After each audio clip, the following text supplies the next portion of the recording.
karena terjadi malam yang lebih baik daripada 1000 bulan. Bulan yang Allah begitu royal membagikan pahalanya, membagikan ampunannya, melipat gandakan pahala ibadah kita.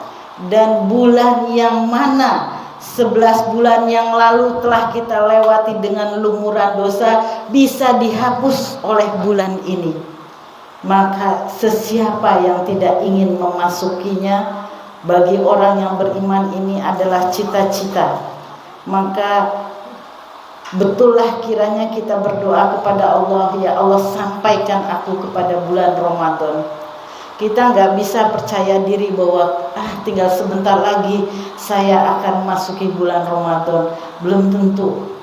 Barangkali nanti malam kita dipanggil bisa besok atau sehari sebelum bulan Ramadan. Maka para salafus soleh, orang-orang soleh di zaman dulu, setiap kali selesai bulan Ramadan, maka 11 bulan berikutnya dia meratap kepada Allah Subhanahu wa taala, memohon agar apa? Agar disampaikan bisa kembali di bulan Ramadan. Bahkan ada seorang narapidana yang akan dihukum mati, dia meminta kepada pemerintah supaya setelah bulan Ramadan eksekusinya. Karena tahu betapa mulianya bulan Ramadan, ada ampunannya Allah. Bahkan pada saat ibu-ibu duduk di sini ini, ada jutaan makhluk yang iri kepada kita, gitu. Yaitu orang-orang yang telah Allah panggil. Kalau dia boleh meminta untuk bisa hidup, maka dia pasti minta di bulan Ramadan ini. Karena apa? Dia pengen beribadah yang pahalanya dikalikan 10, dikalikan 100, banyak sekali Allah gitu. Allah akan membagikan pahalanya. Tapi kira-kira bisa nggak orang yang sudah meninggal minta kembali ke dunia untuk beribadah? Nggak mungkin, ya. Tapi kita ini bisa nggak? Gitu. Kita yang masih hidup ini punya kesempatan untuk beribadah, masih punya kesempatan mendapatkan kasih sayang Allah berupa ampunan dari dosa-dosa kita 11 bulan yang lalu. Allah katakan bahwa pada bulan di bulan Ramadan itu Allah buka semua pintu sorga. Dari arah manapun Allah buka pintu sorga. Saking ahlan wa sahlan, silakan masuk ke dalam sorga. Sudah Allah perintahkan penjaga-penjaga malaikat untuk mempersilahkan kita masuk sorga. Dan Allah kunci itu pintu neraka, supaya tidak ada umat Muhammad yang bisa masuk ke dalam neraka. Dan Allah belenggu itu setan-setan segitunya. Buktinya apa? Buktinya betapa mudahnya orang beribadah di bulan Ramadan. Yang gak pernah sedekah jadi sedekah, yang gak pernah puasa jadi puasa, yang gak pernah sholat taraweh, sholat malam, yang gak pernah tadarus, yang gak pernah apalagi ya, silaturahim. Pokoknya apapun ibadah-ibadah begitu ringan kita melakukannya. Itu karena setan dibelenggu gitu. Karena Allah menginginkan kita masuk surga. Tapi kira-kira ada nggak yang masuk neraka di bulan Ramadan? Ada nggak yang masih maksiat? Ada nggak yang masih nggak puasa, nggak sholat? Ada nggak? Banyak. Kalah itu malaikat untuk membawa dia ke surga itu nggak kuat. Saking gedenya setan, bisa dia melepaskan belenggu setannya itu. Saking hebatnya ini manusia jahanam ini mampu melepaskan belenggu setan dan menolak ajakan malaikat. Ada. Itu satu orang-orang yang memang tidak diizinkan Allah, tidak disentuh imannya oleh Allah, maka dia dibiarkan. Masyita, kata Allah, kamu mau berbuat apa aja silahkan. Nah ini, jadi selain Allah menginginkan kita masuk surga, Allah juga kewalahan sama orang-orang yang ngeyel gitu. Dan selain orang-orang maksiat ini, ada juga yang apa? Yang dia puasa gitu, dia sholat, dia tadarus, tapi kata Allah, aku nggak butuh itu semua. Nah ini ilmu ini yang paling penting kita pahami. Kalau puasa, semua orang puasa. Tadarus juga mungkin nanti penuh masjid tadarus. Sholat malam, lihat aja hari pertama pasti nggak kebagian syaf gitu. Tapi kata Allah, aku nggak butuh, nggak akan aku ampuni dosaku, nggak aku akan balas pahalanya. Kata Allah ada. Ini yang perlu kita renungkan, bahwa ternyata kita sudah sholat, kita sudah puasa.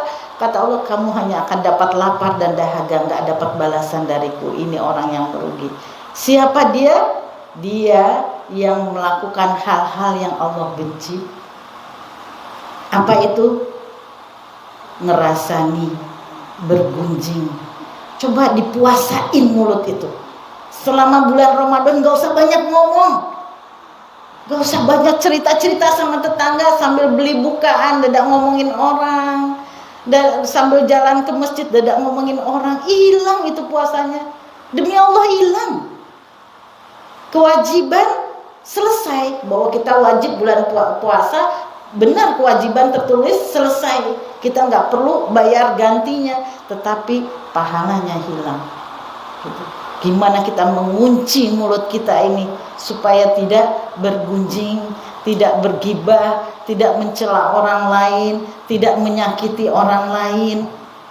Nanti ketika tadarus yang diomongin, loh, tahu nggak? Itu loh yang pakai baju merah itu. Kenapa? Itu kan masih kredit gitu. Ada diomongin urusan orang.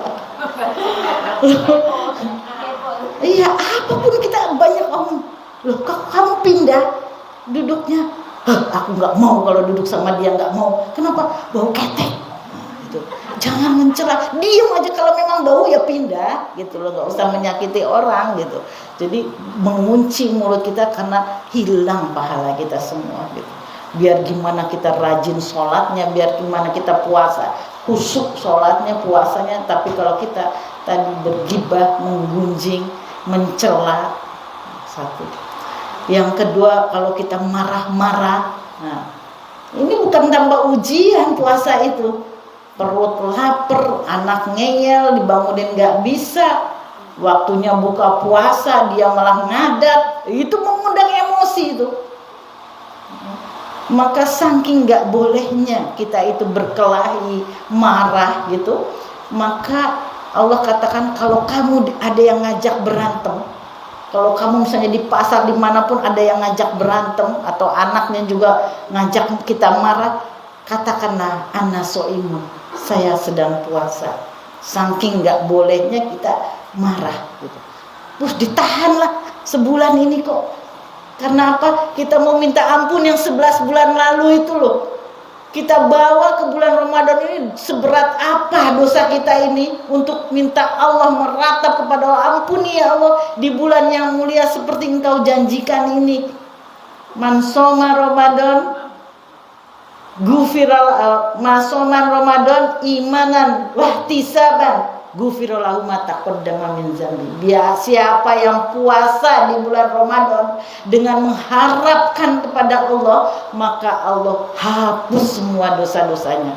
Syaratnya kita beriman. Mangkoma Ramadan imanan wahtisaban gufirolahu ma taqaddama min dzambihi. Siapa yang sholat di bulan Ramadan, aku hapus semua dosa-dosanya. Semua loh.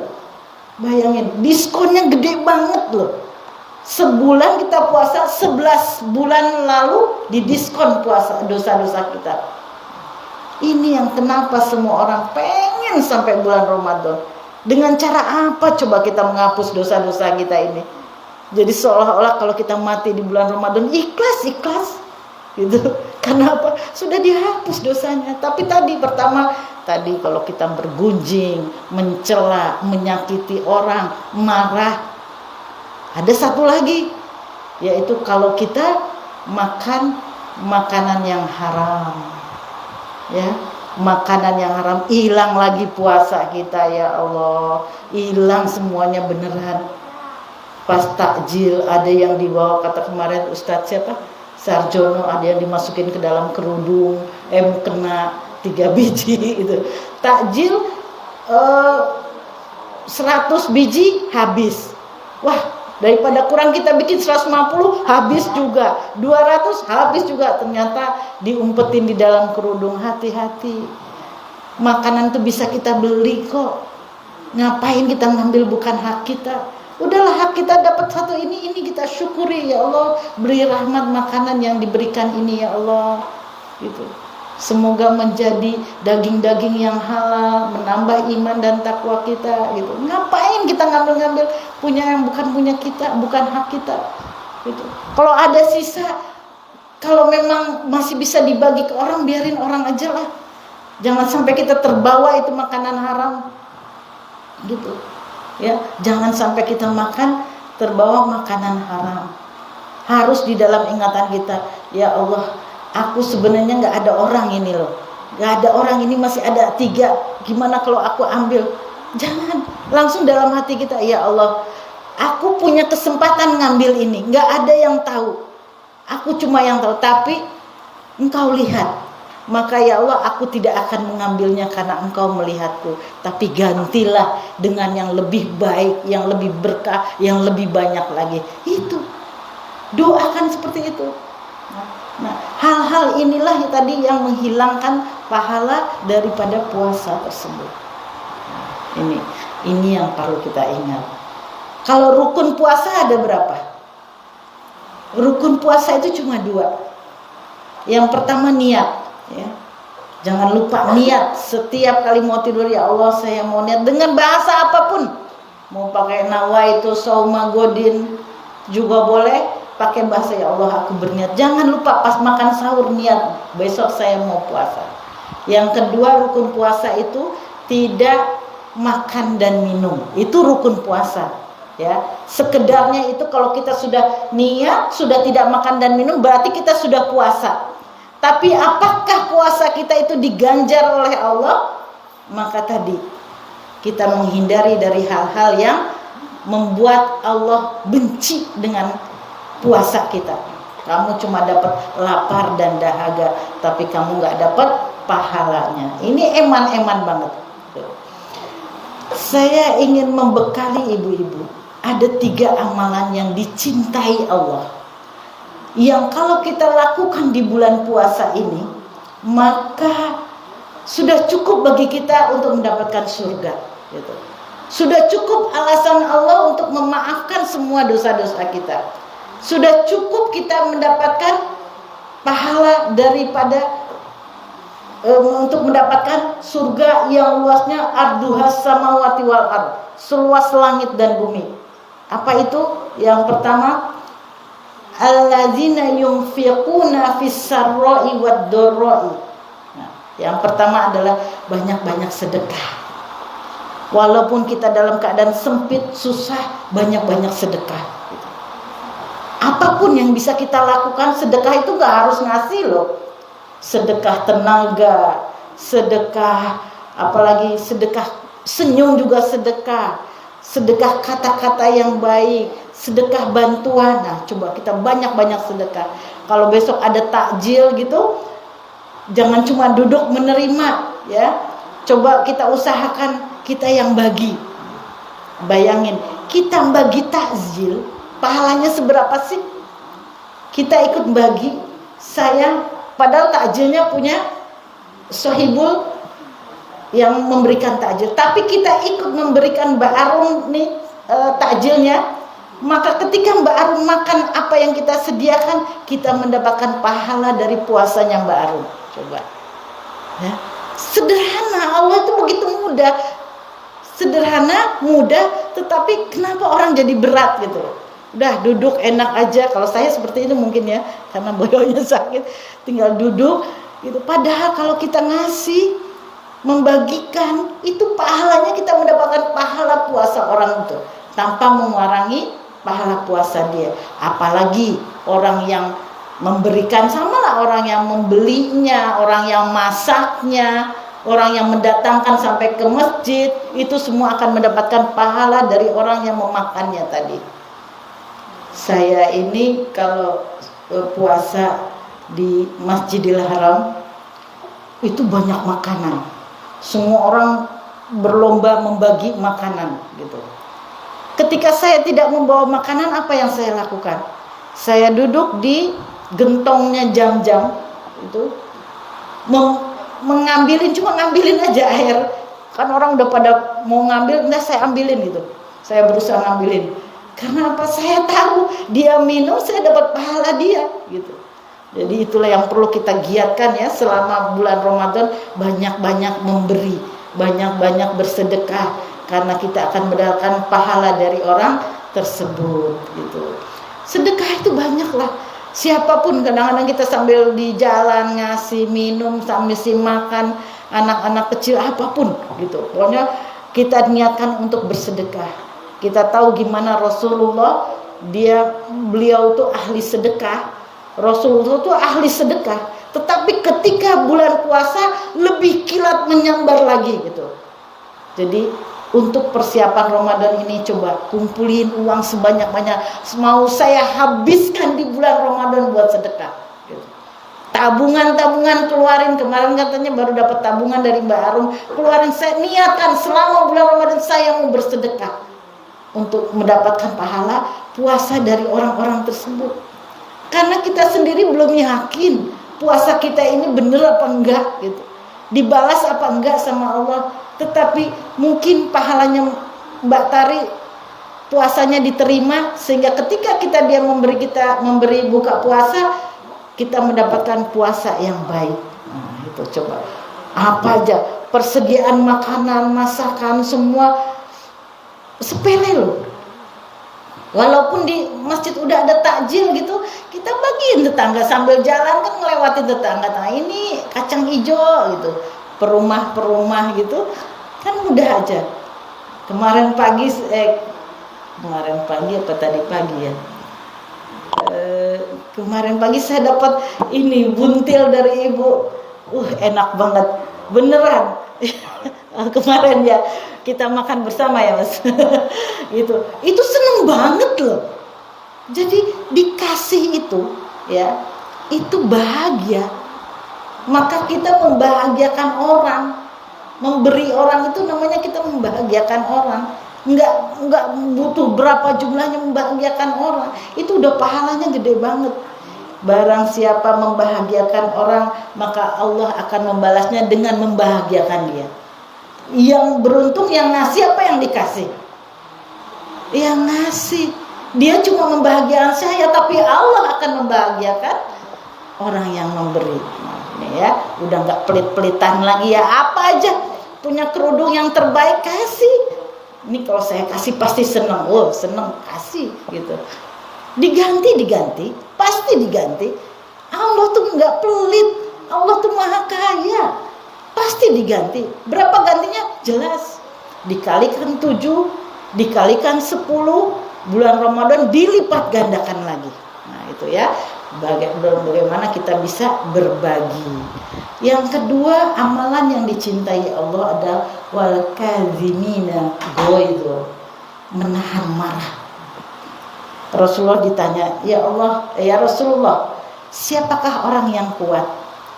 Orang yang kuat adalah orang yang mampu menahan marah.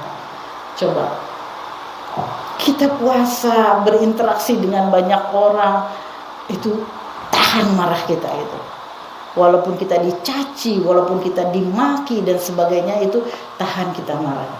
Dalam sebuah hadis dikatakan Rasulullah sampai 3 kali ngomong, la tadghab, la tadghab, la tadghab, walakal jannah. Jangan marah, kamu masuk surga. Coba. Ya. Ini kan nggak ngeluarin duit loh. Nahan marah tuh nggak ngeluarin duit. Kenapa kita harus marah? Gitu. Jadi nggak marah ini nggak ngeluarin duit, tapi balasannya, masya Allah, masuk ke dalam surga. Ini amalan-amalan kita harus pungut. Karena kita juga nggak yakin sholat kita itu mengantarkan kita ke surga nggak. Lah uang sholat ingatnya jemuran, uang sholat ingatnya anak kita belum makan, ya. Jadi belum tentu sholat kita mengantarkan kita ke dalam surga. Tetapi tadi pungutan dari amalan-amalan yang Allah cintai barangkali ini yang membawa kita ke dalam surga. Jadi banyak jalan untuk masuk ke dalam surga, itu yang perlu kita pelihara. Dan yang ketiga apa? Wal afina anin nas. Gitu. Memaafkan manusia. Coba dibayangin ibu-ibu punya musuh siapa? Siapa yang pernah menyakiti ibu? Siapa yang punya hutang banyak kepada ibu? Siapa yang menyakiti apalagi ya? Menggibah ibu gitu? Maafkan. Sekarang orang yang terzolimi, tahu ya, ibu disakiti, ibu ditipu, itu kan kita terzolimi ya. Itu doa kita makbul. Bu, kita mau doakan apa aja sama Allah diaminkan, dikabulkan. Walaupun dari orang kafir sekalipun yang kita sakiti. Nih, orang kafir nggak pernah sholat, terus kita sakiti dia, kita ludahi dia, kita tipu, dia berdoa makbul, pasti diterima, pasti dikabulkan oleh Allah. Ini ngerinya, ya. Orang-orang yang terzolimi itu doanya makbul. Kalau ibu-ibu terzolimi, ibu mau nggak mendoakan jelek kepada dia? Wah, aku udah ditipu nih. Karena ibu punya senjata doa makbul, dikabulkan oleh orang. Mending mana ibu mendoakan keburukan dia atau mendoakan keluarga kita? Ini makbul semua nih, ya kan? Mendingan kita doa makbul itu kita pakai buat mendoakan keluarga kita. Ya Allah, aku lagi disakiti ya Allah, aku ditipu ya Allah. Katanya minta pulsa, katanya ya, itu kan penipu-penipu sekarang lewat WA itu. Ya Allah, saat ini aku sakit, aku disakiti, aku doakan anakku jadi anak yang soleh. Amin, kata Allah. Aku doa, aku mohon ya Allah, banyakkan rezekiku, ganti yang lebih banyak daripada orang yang menipu tadi. Maka dikabulkan oleh Allah. Sampai kita nanti di akhirat, kita timbangan amal kita cuma sedikit nih, lebih banyak berat dosanya. Pada saat itu kan orang gelisah. Di padang masa itu orang gelisah. Ya Allah, udah dilihatin itu. Ya wailatani mali hadzal kitab la yughadiru shaghiratan wala kabiratan illa ahsaha. Kitab apa ini? Dosa-dosaku sekecil apapun tertulis, sebesar apapun tertulis, semuanya. Ngeri kita. Ternyata udah dilihatin, timbangan amalmu ini cuma sedikit, sedangkan dosamu berat, masuk neraka kamu. Udah ditungguin sama malaikat-malaikat penjaga neraka yang sangat bengis. Maka pada saat itu orang-orang kelabakan. Gimana caranya mencari amal untuk memperberat amalannya dia? Akhirnya mulai. Itu di dalam surat At-Tur tuh disebutin. Sama surat Az-Zukhruf juga ada. Dia akhirnya, ya Allah, tolong ya Allah, aku pernah ditipu sama si A ini. Maka tolong ya Allah, pahala dia buat aku untuk memperberat timbangannya. Dikabulkan sama Allah, dikabulkan. Terus dicari-cari, dia dulu pernah menyakiti aku, ya Allah, pahalanya kasih ke aku. Dikabulkan sama Allah. Maka besok tuh akan ada orang yang bangkrut. Yang bangkrut tuh apa? Pahalanya udah habis dikasihin kepada orang yang pernah disakiti oleh dia. Gitu. Sampai akhirnya ada orang, ya Allah, si Cina itu, dia pernah membohongin aku, ya Allah. Tolong pahala dia buat aku. Loh gimana? Dia aja gak punya pahala. Dia kafir kok. Oh kalau gitu ya Allah, dosaku kasih buat dia. Dikabulkan oleh Allah. Sehingga nanti akan terkejut kita, wah malam kita lebih banyak. Gitu. Sebatas itu orang-orang yang terzolimi diberikan diberikan hadiah oleh Allah. Artinya apa? Bahwa berat timbangannya akan ditambah dari orang-orang yang pernah menyakitinya. Tapi sampai di situ. Beda dengan tadi surat Ali Imran 134 itu. Kalau wal afina aninas, kata Allah, seandainya kamu maafkan itu semua orang yang kamu zolimi itu, ya kamu maafkan, kamu ikhlas, balasanmu adalah ampunan dari semua dosa-dosamu, plus kamu bisa masuk ke dalam surga yang luasnya selangit-langit dan bumi. Jadi kesimpulannya, kita lebih baik meminta Allah mendoakan orang yang menzolimi atau memaafkan. Nah kan, akhirnya kita tahu bahwa memaafkan itu lebih tinggi derajatnya. Gak usah kita minta timbangan-timbangan tadi, Allah sudah langsung mengampuni dosa-dosa kita dalam surat Ali Imran ayat 186-nya. Dan kemudian Allah apa? Allah beri dia surga yang luasnya seluas langit dan bumi.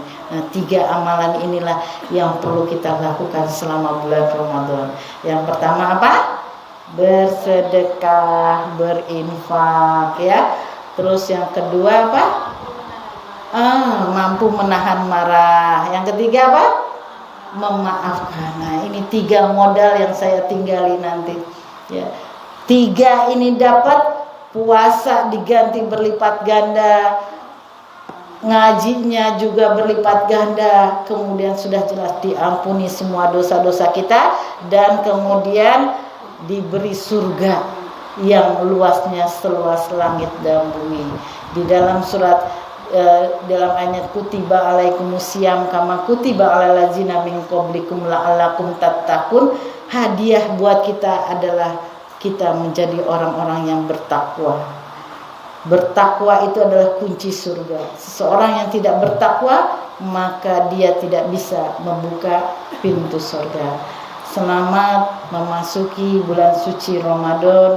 Semoga Allah memberi kesempatan kita untuk beribadah sebaik-baik mungkin. Semoga Ramadan kali ini menjadi Ramadan terbaik daripada apa yang telah kita lakukan di tahun-tahun sebelumnya.